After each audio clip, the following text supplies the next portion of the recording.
அந்த ஊர்ல இட்லி பாட்டி ரொம்ப பிரபலம். பாட்டியோட பஞ்சு போல இட்லியும் வகை வகையான சட்னியும் ரொம்ப ருசியா இருக்கும். அந்த ஊருக்கு புதுசா வந்த இளைஞன் தான் கோபால். கோபால் எதையுமே பேரம் பேசிதான் வாங்குவான். லேசில ஒரு பொருளை விலை கொடுத்து வாங்க மாட்டான். அவன் பேரம் பேசி விலை கம்மி பண்ணினா மட்டும்தான் வாங்குவான். அப்படி ஒரு குணம் கோபாலுக்கு. தெருவில் நடந்து வந்த கோபால் இட்லி கடை பாட்டிய பார்த்தான். பாட்டி, நான் ஊருக்கு புதுசு. இந்த ஊர்ல எனக்கு வேலை கிடைச்சிருக்கு. இந்த ஊரு பஞ்சாயத்து தலைவர் வீட்டுக்கு எப்படி போகணும் அப்படின்னு கோபால் கேட்டான் பாட்டி கிட்ட. அப்படியா தம்பி, நீ சொன்ன தலைவர் வீட்டுக்கு 2 மைல் தூரம் போகணும். 2 இட்லி சாப்பிட்டுட்டு போலாமே அப்படின்னு பாட்டி தன் வியாபார தோரணையில சொன்னாங்க. 2 இட்லி எவ்வளவு பாட்டி அப்படின்னு ரொம்ப பசியோட களைச்சு போயிருந்த கோபால் கேட்டான். 2 இட்லி 10 ரூபா தம்பி. என்ன பாட்டி, 2 இட்லி போய் 10 ரூபாய் சொல்றீங்க? எனக்கு 8 ரூபாய்க்கு கொடுங்க அப்படின்னு பேரம் பேச ஆரம்பிச்சான் கோபால். என்ன தம்பி, 2 இட்லிக்கு போய் பேரம் பேசிக்கிட்டு இருக்க? நான் இட்லி மாவை ஆட்டுக்கல்லால அரைச்சு அம்மி கல்லால சட்னியா செஞ்சு தரேன். அதுக்கு கூலி வேண்டாமா? அதுதான் பாட்டி நானும் சொல்றேன். உங்களுக்கு கரண்ட் செலவு இல்லை, கேஸ் செலவும் இல்லை. விலை மட்டும் குறைச்சு கொடுக்க கூடாதா அப்படின்னு அவன் போக்குல பேரம் பேச ஆரம்பிச்சான். சரிப்பா, நீ பசியோட இருக்க, முதல்ல இந்த இட்லிய சாப்பிடு அப்படின்னு சொல்லிக்கிட்டு பாட்டி 2 பெரிய பெரிய இட்லியும் 4 வகையான சட்னியும் வச்சு கொடுத்தாங்க. கோபால் பேரம் பேசி இட்லி விலைய குறைச்சதுனால ரொம்ப சந்தோஷமா சாப்பிட்டான். பாட்டி, இட்லி ரொம்ப நல்லா இருந்தது. இந்தாங்க 8 ரூபாய். இப்பவாது தலைவர் வீட்டுக்கு வழி சொல்லுங்க. தம்பி, நீ வழி கேட்டு நெடுந்தூரம் போக நேரமாயிடும். நான் சொல்றபடி போனா உனக்கு சீக்கிரமா அந்த வழி வந்துடும். சொல்லுங்க பாட்டி. நான் விடுகதை சொல்றேன். அதுக்கான விட நீ போற வழி தடமா இருக்கும். நீ யோசிச்சுக்கிட்டே போ. விடைய கண்டுபிடிச்சா உனக்கு சுலபமா அந்த இடம் வந்து சேர்ந்துடும். அதுவும் நல்ல யோசனையா இருக்கு பாட்டி. எனக்கு நேரமும் போயிடும், சிரமமும் தெரியாது. சரி, நீங்க விடுகதைய சொல்லுங்க அப்படின்னு விடுகதைய கேட்டான் கோபால். கூரை வீட்டை பிரிச்சா ஓட்டு வீடு, ஓட்டு வீட்டுக்குள்ள வெள்ளை மாளிகை, வெள்ளை மாளிகைக்கு நடுவே ஒரு குளம். 2வது விடுகதை, கசக்கி பிழிந்தாலும் கடைசி வரையும் இனிப்பா இருப்பான். அவன் யாரு? 3வது விடுகதை, அம்மாவோ சும்மா இருப்பா, பிள்ளையோ முன்னுக்கும் பின்னுக்கும் ஓடிக்கிட்டு இருப்பா. அது என்ன? இந்த விடுகதைய யோசிச்சுக்கிட்டே போ. உனக்கு போற வழியில விட கிடைக்கும். நீயும் போய் சேர வேண்டிய இடமும் வந்துடும் அப்படின்னு சொல்லிக்கிட்டு தன் வேலைய பார்க்க ஆரம்பிச்சாங்க அந்த பாட்டி. கோபால் முதல் விடுகதைய சொல்லிக்கொண்டே போனான். கூரை வீட்டை பிரிச்சா ஓட்டு வீடு, ஓட்டு வீட்டுக்குள்ள ஒரு வெள்ளை மாளிகை, வெள்ளை மாளிகைக்கு நடுவே ஒரு குளம். என்னவா இருக்கும் அப்படின்னு யோசிச்சுக்கிட்டே இருந்தான் கோபால். அங்க ஒரு பிள்ளையார் கோவில் பக்கத்துல தேங்காய் கடை இருந்தது. வந்ததும் வந்துட்டோம். கோவில்ல ஒரு தேங்காய உடைச்சுக்கிட்டு போலாமே அப்படின்னு நினைச்சுக்கிட்டு தேங்காய் வாங்க போனான் கோபால். அண்ணன், தேங்காய் எவ்வளவு? 30 ரூபா தம்பி. என்னன்னு இவ்வளவு விலை சொல்றீங்க? தேங்காவுக்கு போய் 20 ரூபாய் போட்டுக்கோங்கண்ணே அப்படின்னு பேரம் பேச ஆரம்பிச்சான் கோபால். இவ்வளவு பெரிய தேங்காய் 20 ரூபாய்க்கு யாரு தருவா? கடைக்காரர் ஒரு தேங்காயை எடுத்து அதன் மேல் பகுதியுள்ள நாரை உரித்து தேங்காய் ஓட்டை உடைத்து காண்பித்தார். பாரு தம்பி, இவ்வளவு பெரிய தேங்காய், ஓட்டுக்குள்ள வெள்ளை வெள்ளேர்னு இருக்கு. குளங்கணக்குல தண்ணி நிக்குது பாருங்க. குடிச்சு பாருங்க தம்பி, தண்ணி இனிக்கவும் செய்யும் அப்படின்னு கடைக்காரர் ஒரு தேங்காய் எடுத்து உடைச்சு காட்டினாரு. அதை பார்த்த கோபாலுக்கு, அட, முதல் விடுகதைக்கு விட தேங்காய். முதல் விடுகதைக்கான விடையும் கிடைச்சது. சந்தோஷத்துல தன் நடைப்பயணத்தை ஆரம்பிச்சான். நடக்க நடக்க தொண்டை வறண்டு போனது. தாகம் எடுக்கவும் தொடங்கியது. வழியில கரும்பு ஜூஸ் கடைய பார்த்தான் கோபால். அண்ணே, கரும்பு ஜூஸ் எவ்வளோ? 10 ரூபா தம்பி. அண்ணே, 5 ரூபாய்க்கு போட்டுக்கங்கண்ணே. உனக்கு மட்டும் எப்படி தம்பி 5 ரூபாய்க்கு கொடுக்க முடியும்? கஷ்டப்பட்டு கசக்கி பிழிஞ்சு எடுத்தா கடைசி சொட்டு வரைக்கும் இனிச்சுக்கிட்டே இருக்கும் தம்பி, குடிச்சு பாருங்க அப்படின்னு ஒரு கிளாஸ்ல கரும்பு ஜூஸ் கொடுத்தாரு அவரு. ஆஹா, என்ன ருசியா இருக்கு! இந்த வெயிலுக்கு கரும்பு ஜூஸ் தாகத்தை தணிச்சிடுச்சு அப்படின்னு குடிச்சுக்கிட்டே பக்கத்துல இருக்கிற கரும்பு சக்கைகள்லாம் பார்த்தான்.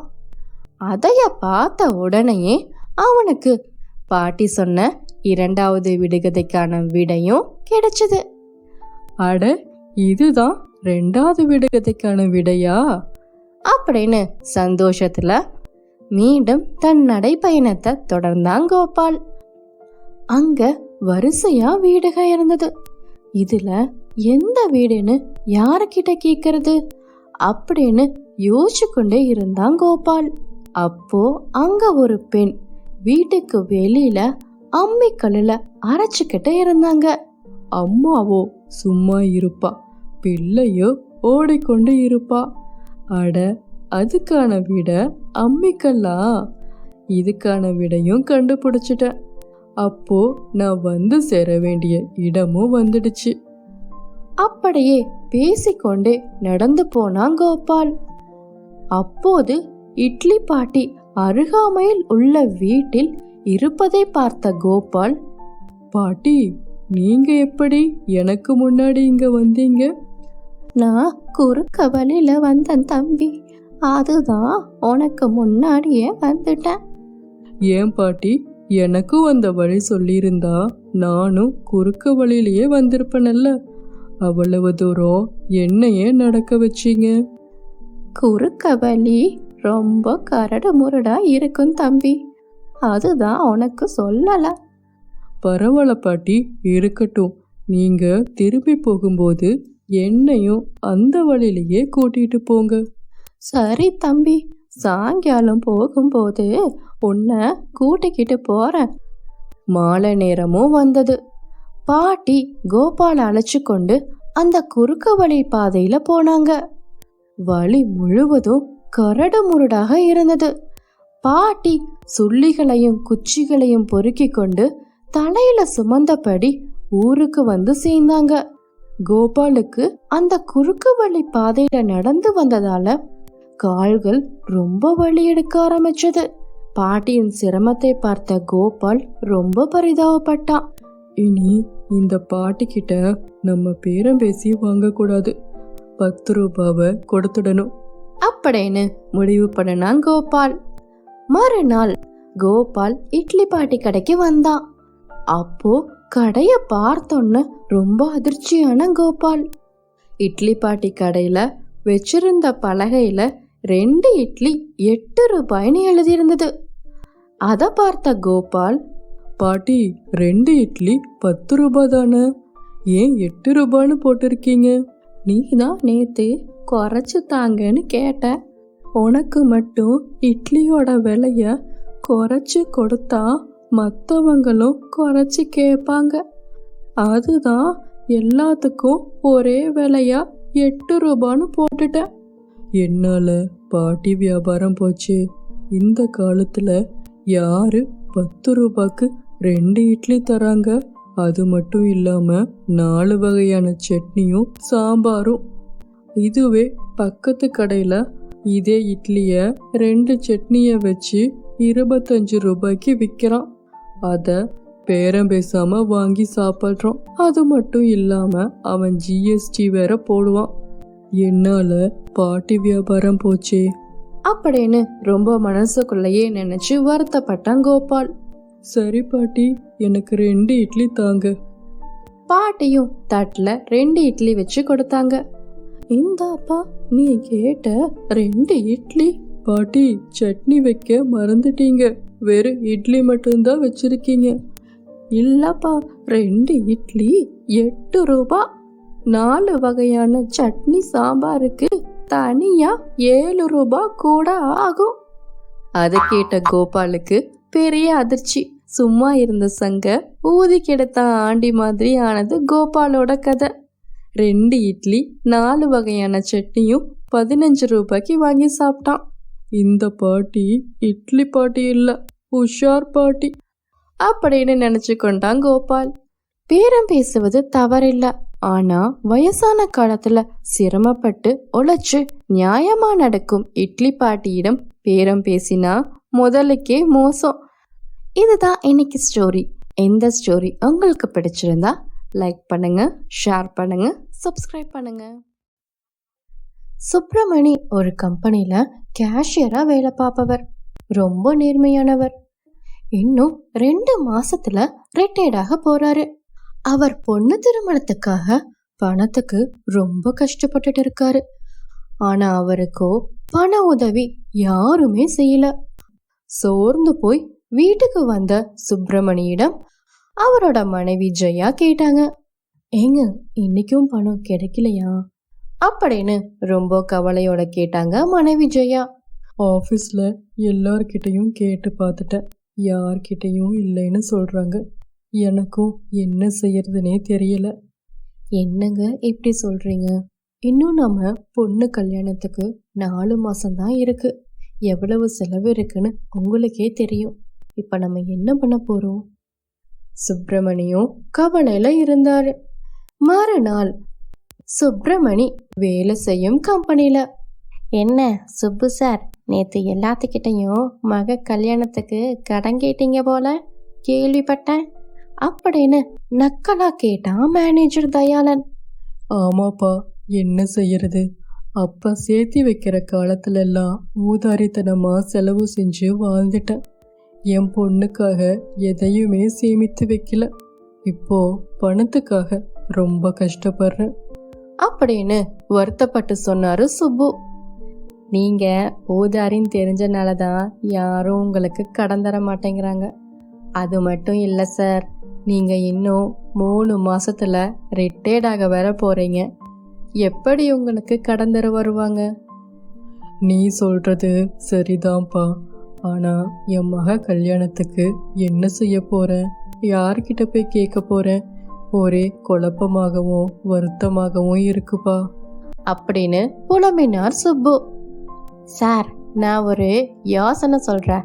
அதப்படி செஞ்சா உங்க பொண்ணு கல்யாணத்தை நடத்திடலாம். என்னப்பா யோசனை? சார், நீங்க தான் இந்த கம்பெனியோட கேஷியர். வரவு செலவு கணக்கு எல்லாத்தையும் நீங்க தான் பாத்துக்கிறீங்க. பணம் கொடுக்கல் வாங்கல் உங்களுக்கு தான் நல்லா தெரியுமே. நீங்க சொல்றதுதான் முதலாளியும் நம்புவாரு. அதனால உங்க தேவைக்கான பணத்தை கேஷ் பாக்ஸ்ல இருந்து எடுத்துக்கோங்க.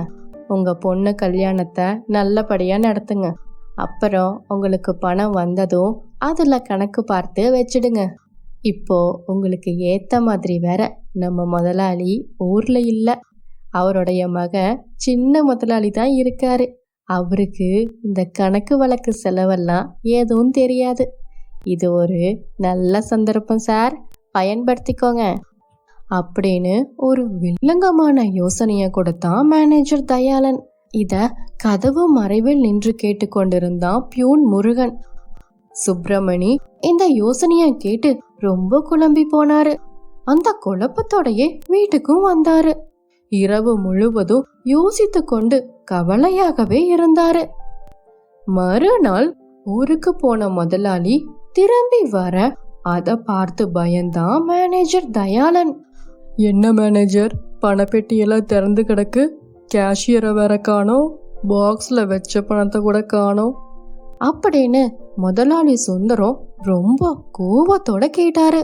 ஐயா, எனக்கு எதுவும் தெரியாதுங்க. கேஷியர் சுப்பு சார் தான் பணத்தை எடுத்திருப்பாரு. அவர் பொண்ணு கல்யாணத்துக்காக பணம் இங்கேயும் அங்கேயும் கேட்டுக்கொண்டு இருந்தாரு.